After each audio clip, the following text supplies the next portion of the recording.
Hey guys, welcome back to Seller Sessions, 4 p.m. on a Wednesday afternoon. Back here for 2022, second show. Of course, we need to cover PPC. This one, we're going to be covering dialing back your Amazon PPC post Q4 and what to do in Q1. So without further ado, going around the room, Sophie, can you introduce yourself, please? Yeah, of course. So I work for ClearAds, Amazon agency, doing PPC and DSP. I'm one of the senior account managers there. Excellent. Ellis, welcome back. At DataBrill, that's Danny and I are partners at DataBrill, and we're also all about PPC. Superb. And Jelena. I'm Jelena from Amazonia PPC, and I'm the owner of the team, and I will be sharing some of our experiences in the past quarter. So happy to do that.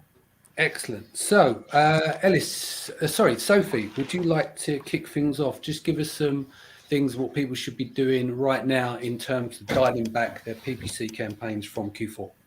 Yeah, of course. So I'll start with budgets. I think understanding kind of what's happened to your spend, what's happened with the CPC. Did the CPC raise as expected, like we spoke on the previous podcast? And what we've seen with a lot of our clients is where we've had the incredible boost in sales, we've also had that increase in CPC and ad spend. So I think the number one thing to do is everything comes down to money, right? So check your budgets and check your limits and understand kind of how much you're spending going into January. So that'd be my top tip. Excellent. Ellis, do you want to run through some of yours? I'm sorry, what was the question again? Question is key things with regards to dialing back the PPC from Q4 into Q1 before we move into tips for Q1. Sorry. Sure.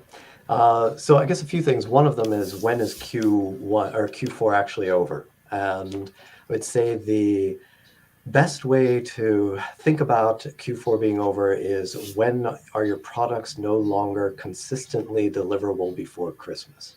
And so depending on your products, this may differ. For some things where you have lots of, you're well stocked in FBA, then the end of your quarter 4 might just be 2 days before Christmas. For other products, like especially you have large products and you don't have a whole lot of stock in inventory, they're slower selling items, then you might find that your quarter 4 ends a week before Christmas because they're just not consistently deliverable. So that's going to be one thing. Different niches, different products will have different dates where their quarter 4 ends. And then I'll kind of call the time between Christmas and New Year's, I don't know, it's kind of a no man's land. It varies how well it works depending on the niche.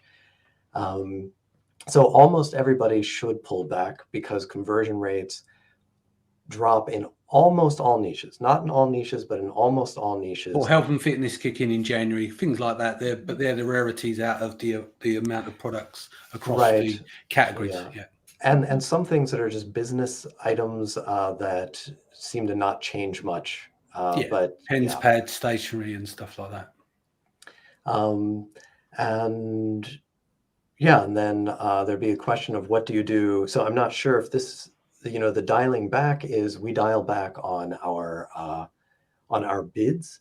One should consider dialing back on budgets, but I think dialing back on bids is more important, and the budgets should be reduced more for safety's sake. Because one of the things that you'll find is that behaviors of ads are somewhat unpredictable when the quarter 4 drop or the pre-Christmas drop happens. And this has to do with, there's so many changes in who's bidding for what around that time. You might find that certain ads you start to get way more impressions on and higher spend than you had before Christmas, just because Amazon is now giving you all of these impressions. And so there it might be that even if you reduce the bids, the spend is still too high. But it's a little bit of an exception. So first priority, reduce your bids in an intelligent way. And second priority is reduce the budgets possibly. At least if you had high budgets, bring them back down. for that time. Jelena? Yes, our team is also currently working on dialing back, primarily through bid management to make sure that we're no longer overpaying for all of these premium placements. But one of the major impressions we've had from this Q4 is that whichever account did not have issues with being out of stock was the one that had really huge jump in sales. This was a common thing between accounts, that a lot of them really had issues with their stock, whether that was related to production problems or shipment problems, really generally speaking, a lot of supply chain problems, and not only in US market, but also in all European markets as well. We were really focusing on managing these campaigns manually to make sure we control the spend in this kind of chaotic situation. So dialing back, in our case, in our experience at least, it means to make sure that we keep control over each specific product, because they just have too many issues with being with the inventory. So that's kind of like how we are moving into Q1, and I don't see it happen like it did previous years, where you could know what to expect. After Q4, you have very specific traditional sales for accounts that are sensitive to seasonal changes, that are giftables and things like these. Obviously, B2B products are not going to see huge bump in sales during Q4, things like these. More or less, we are just like, it's like this whole huge period of time that started like a year and a half ago. That's now a little bit more chaotic. And I just don't see this huge difference between last month and this month, except that we know that previous years sales are lower during Q1. So profitability is number one priority for most of our accounts. So that's where our main focus is at right now, speaking like from a high level. Okay, so for clarity there, are you saying, so I'm clear on it, is that you won't see sales cliff, meaning like a big drop off in sales in January versus Q4? Is that what you're saying, because of the adjustments through COVID and stuff over the last 2 to 3 years? Yeah.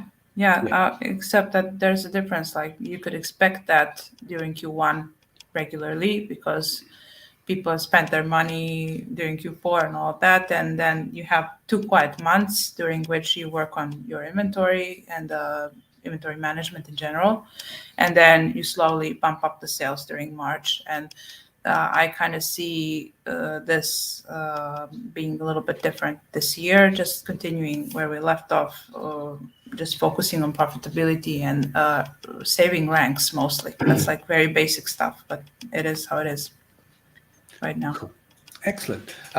So going back to you, what's for this first quarter, what should people, once people dial back on their campaigns and stuff, what should they be focusing? What's the Pareto's law here, the 80-20?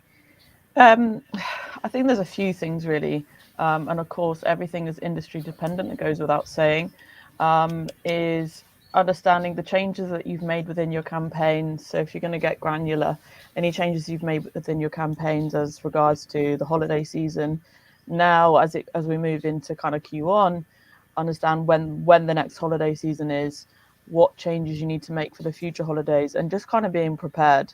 So taking everything that you've learned from the previous year, because you would treat Q4 and Q1 as completely separate quarters. There is a transition, but not necessarily comparison. But you can certainly learn from the January before. And as Helena said, it's been a bit of a wild and unpredictable couple of years. So there's that to consider as well. So we should always mention stock, making sure that you're ready for whatever might be around the corner. So yeah, I think those are the main things, and setting targets. I'm a big believer in understanding exactly what you're going to expect, what your consumer movements are going to be, what your buyers are typically doing, dependent obviously on industry or what products you're selling.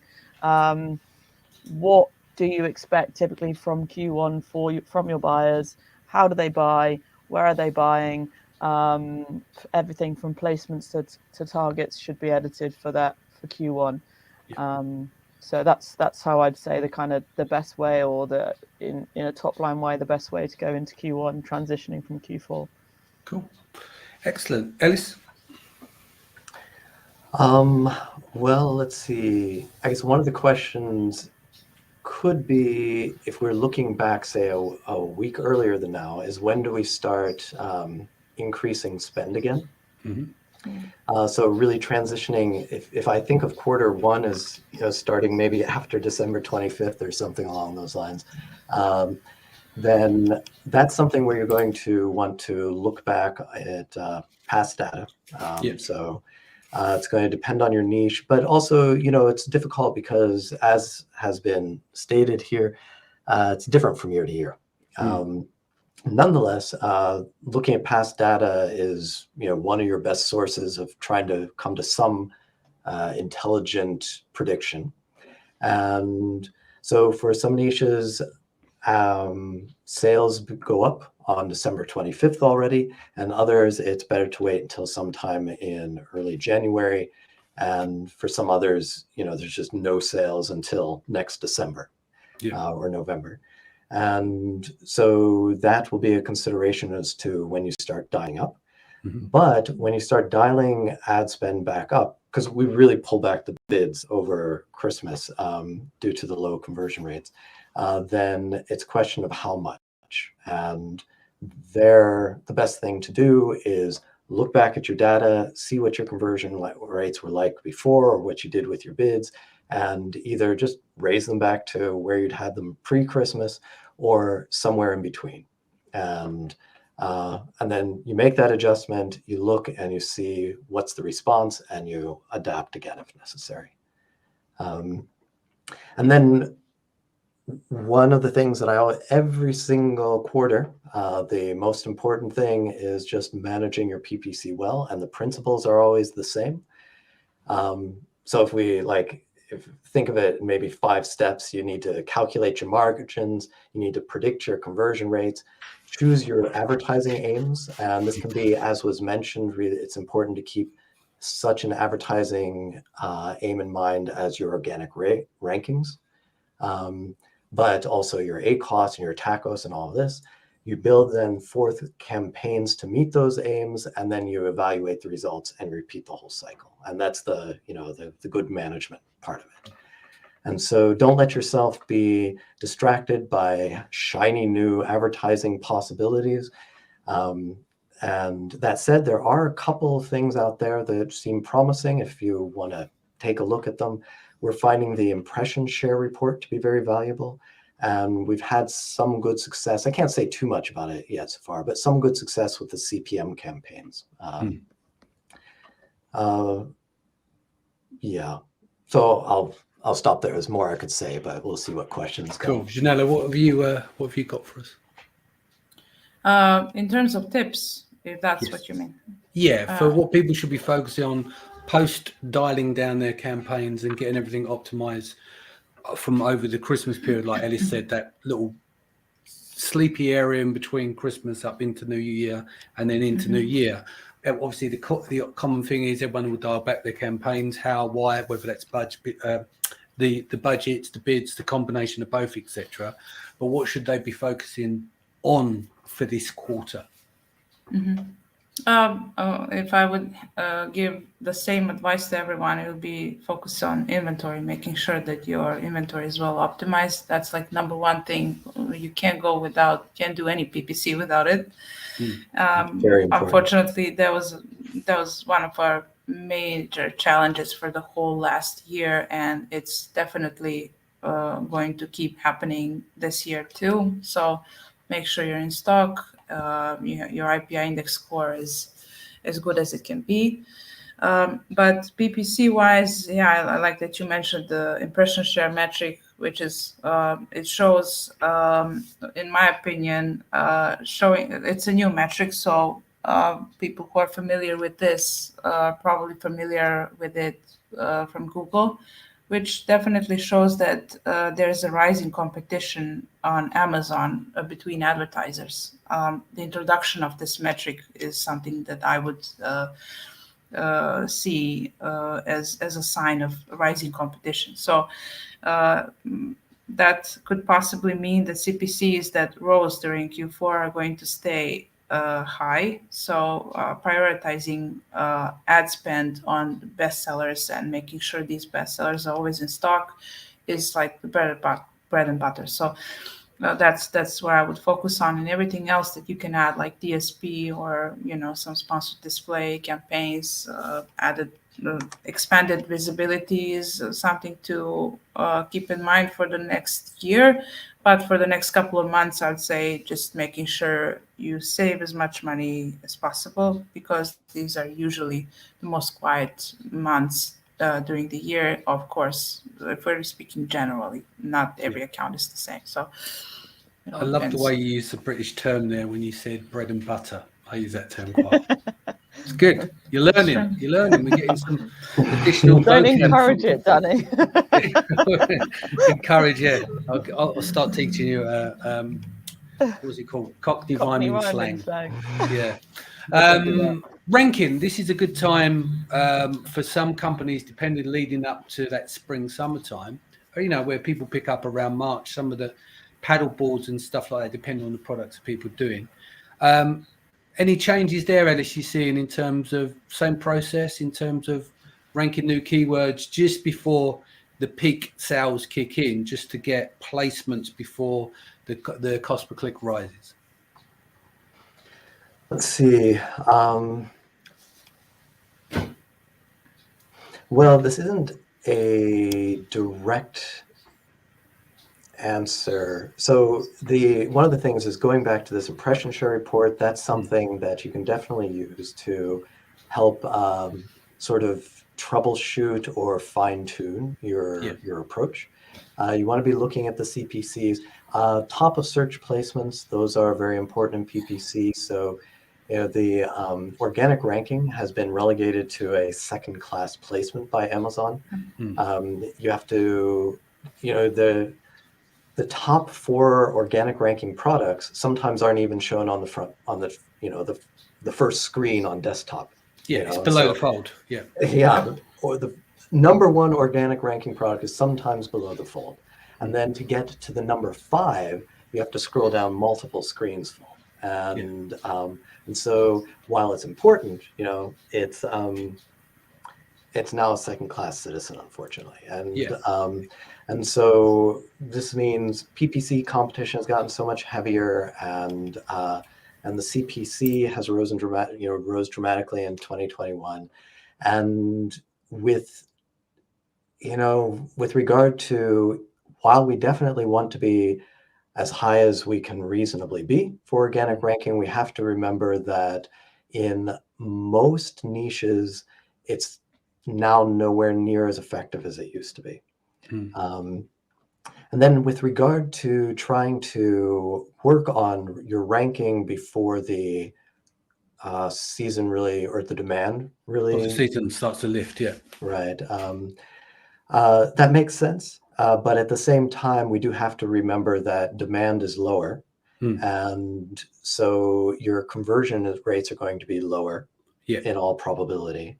That's not the reason they're lower. They tend to be lower out of season. And we know that to help with ranking, having a tremendous conversion rate isn't always enough, depending on the velocity of the market.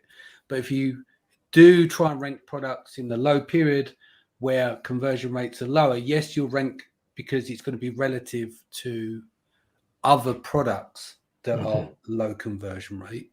Yeah. But still you're working with a lower conversion rate. So in some cases, but not all, it could work against you. Yeah. So it's a smart thing to try out. It's not guaranteed to work the way that you might ideally want it to. And then with these, with regard to how I would go about it is focus on the top priority would be sponsored product ads. So there, we can work with the top of search boost percentage, and so work with that. Definitely evaluate the responses. What we're seeing for some crazy niches, cost per click to get somewhere in that top of search is like up to $40 in the US. So that's not sustainable if yours are up that high for most brands. So you have to test it and see whether it's viable business-wise. But it's a great way to test. So if you work on getting into those positions, and then you see what is your conversion rate up there, and hopefully you have a sense of whether or not that conversion rate can help you really rank organically as well, support the organic ranking, and whether or not you can, whether it's worth getting that top of search position. And remember, also, there can be a huge cost per click difference between position one on top of search and position 2 or 3 or 4. And so you don't have to have, if position 1 is $44, but position 4 is only 10, maybe that works for your product. So in terms of ranking campaigns, do you do a lot of that at Clear Ads yourself? Is there a higher demand? I know you work with a lot of brands and they look at it differently to general Amazon sellers. Like some of these guys are just looking long-term value of the customer, or they have a brand budget. They say that's for the next 90 days rather than focusing on ACOS, for instance, as one of their target metrics. Yeah, so Ellis has rightly said, organic is kind of, that's the bare minimum with what you have to do in terms of ranking on Amazon now. Your product listing optimization, your keywords in the back end, etc. What we're doing now is understanding, depending on what the industry is and depending on what the client wants in terms of either awareness or conversion, we'll understand how we can rank based on much heavier competitor analysis. We all know that Amazon is becoming a more and more competitive marketplace. So therefore our kind of focus on competitor analysis is much heavier now. And we're using sponsor brands a hell of a lot more for brands that want awareness, for top of search, and then obviously sponsor products for those that are really trying to push sales. But yeah, one of my main tips, or one thing that we are really trying to focus on, is trying to look at who the top 3 are, and what we can do to take them down, essentially, dependent on what that product may be. But I think that's something that should be important and should be at the top of the list for all sellers. Yeah, Jelena? For impression share, so historically it's always been a metric that shows how much that essentially shows how much genuine interest there is in your product. It will always increase when the click-through rates increase. So if you see that it's dropping, that your impression share per product, if you structure your campaigns, one campaign, one product like that, then you'll know exactly how much genuine interest there is in your product. So that would be something, that would be one of the ways how we'll use PPC to figure out if there is enough demand, where it makes sense to pay for that attention or not. And also we will try to increase impressions, but the introduction of this new metric will also mean that Amazon is closely monitoring how many clicks your products are getting when you are receiving this focused attention that you actually paid for. So, that's one of the ways how they will also qualify a product. I think that we are going to see some changes in algorithm in 2022. And these changes in algorithm will primarily be more tolerance towards being out of stock. That's what I think. That in terms of products not losing so much rank if they're not permanently out of stock, if they're like temporarily for a couple of days or things like these, then this will be fine, I think. And also we can expect big rise in CPCs and ways to work around this. Some sellers will decide to increase their prices and maybe temporarily sacrifice part of their rank in order to gain profitability so that they can have more stable business later on in the year. And others will try to figure out with their old pricing. But overall, I think that we have some kind of inflation going on, and price increases are also something we can expect. And that's another adjustment in algorithm that is going to happen to have more tolerance towards this. So how it's going to work out, I don't know, especially when we compare PPC versus organic placements. Then I don't know how Amazon will look at these things, meaning how much will make sense to pay for something very expensive. What I mean is sellers will have to find ways to be profitable, but still advertise their products, and it will all come down to basics. I don't know what will happen to these additional options like DSP, because most of the sellers will just try to survive the next year without just keep it the same as the last one. Mm-hmm. Cool. Does anyone have anything to add before we go? Soph, Ellis? No? Cool. Well, look, Soph, do you want to let people know how to reach you if they want to get in touch with yourself or Clear Ads? Yeah, of course. So I'm Sophie at clearads.co, or you can go to clearads.co.uk, and you can give us a chat through there. Cool. And Jelena? Yes, you can contact us at contact@amazoniappc.com. Excellent. And Ellis, you'll just say, just contact Danny at databrill.com. Exactly. Did I get that right? Cool. You sure did. Guys, just to let you know, tickets are on sale for Seller Sessions Live and Branded by Women. Ellis will be there. Soph will be there also speaking. Just need to have a chat with the lady here to see if she's up for it, as she's freshly become a mum once again. So you might see Jelena there. Who knows? But I'll discuss with her. But if you go to live.sellersessions.com, Sharon will be back here tomorrow. Isabella back here Monday, and I'll see you Tuesday and Wednesday next week. Much love, and take care of yourself and your family.